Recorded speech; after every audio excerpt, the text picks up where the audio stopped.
अस्सलाम वालेकुम नाजरीन, मैं हूं फरूख अब्बास न्यूट्रल बाय जावेद चौधरी। में नाजरीन अपना सिलसिला सवालों का वहीं से शुरू कर रहे हैं जहां से हमने छोड़ा था। बहुत सवाल आए लेकिन दरमियान में टॉपिक्स इस तरह के आ रहे थे कि हम कंटिन्यूसली उसी पे वीलॉग करते गए और हमें टाइम नहीं मिल पाया कि हम सवालों के जवाब दे सकें। आज कोशिश कर रहे हैं कि सवाल थोड़े ज्यादा शामिल करें और आपको बताएं जो आपने सवाल किए हैं कि उनके सेटिस्फैक्टरी आंसर्स क्या हैं।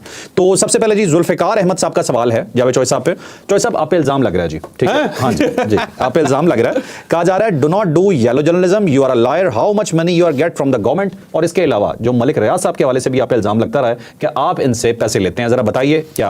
अच्छा, मसला ये है कि पाकिस्तान के अंदर ना हम एक एहसास कमतरी का शिकार हैं। जब भी कोई आदमी काम कर रहा होगा ना तो हम ये समझेंगे कि इसका कोई ना कोई मकसद है, ये नेक नहीं हो सकता। जैसे कि अब्दुस तारीदी साहब थे और जब वेलफेयर का काम वो करते थे, आधा पाकिस्तान उनके खिलाफ था।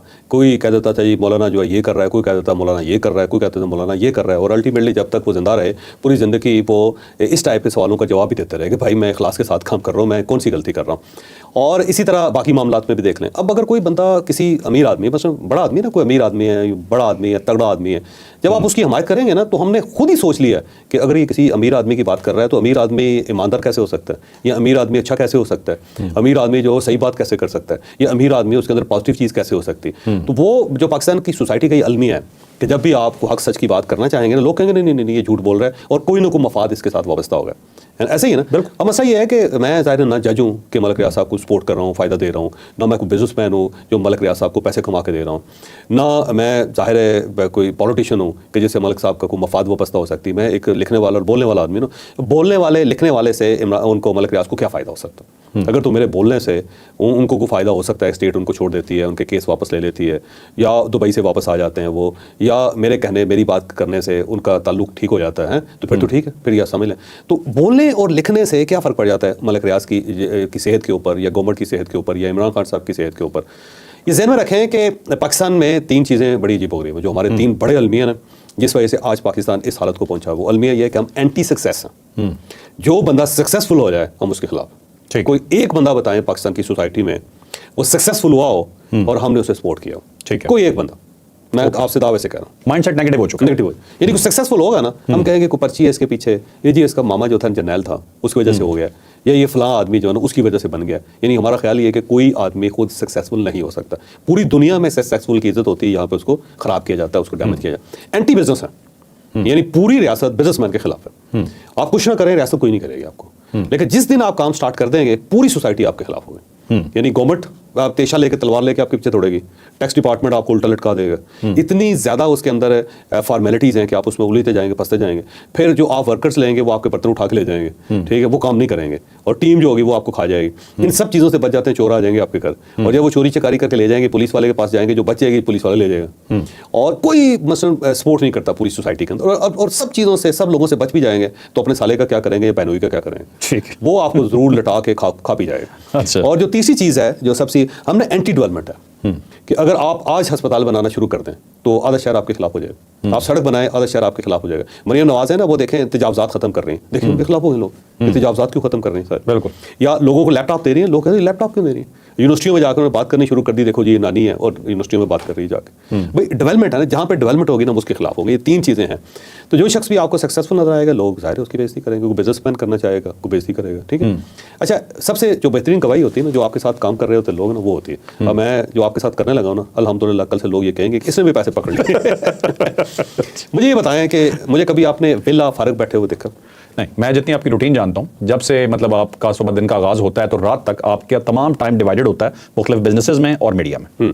और क्या मैं एफर्ट करके अल्लाह के रहम और करम से पैसा नहीं कमा रहा? नहीं, ये कुछ चीज़ें जो मैं वो बता सकता हूँ जो मैंने अपनी आंखों से देखा है, ठीक है। अगर आपने कुछ छुपा के रखा हुआ तो मुझे नहीं पता उसका, ठीक है। फिर तो मैं स्मार्ट हुआ ना ज़्यादा। आप स्मार्ट हो सकते हैं लेकिन मुझे ये पता है। लेकिन ये ज़हन में रखो कि इंसान जो अपने से ऊपर वाला होता है ना बास, उसको बेवकूफ़ बना सकता है, नीचे वाले को बेवकूफ़ नहीं बना सकता। हाँ, आपकी ऑब्जर्वेशन होती है, सब आपको ऑब्जर्व कर रहे होते हैं। जो हमारी ऑब्जर्वेशन आपके मुताल्लिक है, जो मैंने पर्सनली आपके साथ देखा है, मैं यहाँ आपके साथ एज अ को-होस्ट भी बैठ रहा हूँ, तो मेरा आपके साथ टाइम ज़्यादा गुजरता है, ठीक है। तो उसकी वजह से मैंने ये ऑब्जर्व किया कि आप जो सुबह का अपना टाइम होता है वो अपने एक स्पेसिफिक बिजनेस को देते हैं। मैं नाम नहीं बताऊंगा, छोटे-छोटे बिजनेस आपके बिजनेसेस हैं जो यकीनन आपके। अच्छा, बड़ी मजे की बात है, मैं आपको एक और मजे की बात बताऊं। जितने मेरे बिजनेसेस हैं मैं वहां से एक पैसा चार्ज नहीं करता कभी भी। आपने वो बिजनेस डिवाइड किया होंगे। मेरी जो बैलेंस शीट है उसको चेक कर लें। उसकी बुनियादी वजह ये है कि जो मेरे वर्कर्स हैं, जो मेरे साथ लोग काम करते हैं, मैं कहता हूँ यार उनका हक है। अगर मेरे बैठने से, बोलने से, करने से, दौड़ने से, कुछ करने से कुछ लोगों को 10, 15, 20, 50, 100 लोगों को नौकरी मिल रही है, उसके घर पैसा जा रहा है, उसकी फैमिली चल रही है, उनको दवाइयाँ मिल रही हैं, तो मेरा क्या जाता है। हाँ, बिल्कुल। उसके अलावा जो मैंने आपका देखा कि आप सेशंस करते हैं जिसकी 70 to 80% जो अमाउंट होती है वो आप उन्हीं लोगों में बांट देते हैं जो आपके साथ हेल्प कर रहे होते हैं उस काम के अंदर, ठीक है। और जो हमने देखा कि आपके अपने बेटे जो हैं उनके बिजनेसेस हैं, ठीक है, उन्हें आप टेक केयर जरूर करते हैं लेकिन बिजनेस वो खुद रन कर रहे होते हैं, लेकिन टेक केयर आप ही की होती है, सारा दिन आपकी सुपरविजन रहती है।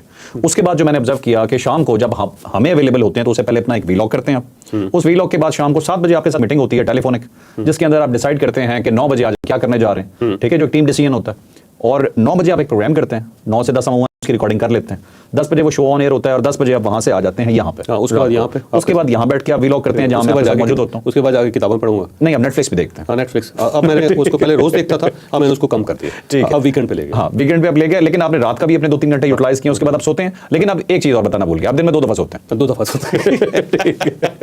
पहले उसकी वजह यह है कि देखो मलक रियाज के अंदर बड़ी खूबियां हैं वैसे। ऑनेस्टली मैं अल्लाह ताला को जान देनी है, जो उस आदमी की खूबियां है ना, हमें उसका एतराफ़ करना चाहिए, हमें एहसान फरामोश नहीं बनना चाहिए। जब कौम एहसान फरामोशी पे जाती है ना, तो उसका नुकसान ये होता है कि कौम को नुकसान होता है। देखो 25 करोड़ लोगों का मुल्क है।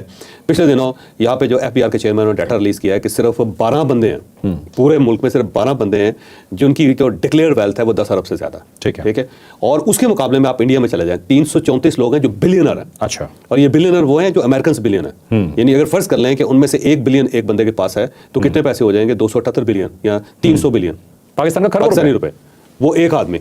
और वो सिर्फ वहां से 1 बिलियन से स्टार्ट हो रहे हैं। उसके अंदर जो अंबानी है, $150 बिलियन उस आदमी के वर्थ है। और वो जो वहां पे पैसा बना रहा है ना, उस वजह से सोसाइटी चल रही है। ठीक है। और जहां पे यहाँ पे जो गंजी बैठी हुई है उसने निचोड़ना भी है और उसने धोना भी है। तो अगर आपकी पूरी सोसाइटी में सिर्फ 12 लोग निकले हैं तो मेरा ख्याल है डूब मरना चाहिए हमें। इसका मतलब ये हुआ कि हम एंटी बिजनेस है, हम बिजनेसमैन को प्रमोट ही नहीं कर रहे, डेवलप ही नहीं कर रहे। और मलिक रियाज ने तो उसका पोटेंशियल देखा, उसने पूरी रियल स्टेट सेक्टर डेवलप कर दिया पाकिस्तान के अंदर।